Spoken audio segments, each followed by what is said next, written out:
Hello students, তোমরা যারা মাধ্যমিক দিচ্ছ, কালকে তোমাদের ইতিহাস পরীক্ষা।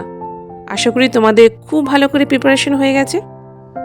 আমি আমার চ্যানেলে 2026 মাধ্যমিক পরীক্ষার জন্য ইতিহাস বিষয়ে 1 নাম্বার, 2 নাম্বার, 4 নাম্বার, 8 নাম্বারের সমস্ত গুরুত্বপূর্ণ প্রশ্নগুলো দিয়ে দিয়েছিলাম। তোমরা নিশ্চয়ই সেগুলো দেখে নিয়েছো। আর টেস্ট পেপারে 2 নাম্বারের প্রশ্নগুলো সলভ করে দিয়েছিলাম। কালকে তোমরা খুব ভালো করে পরীক্ষা দিও। পরীক্ষার জন্য তোমাদের অনেক শুভকামনা রইল।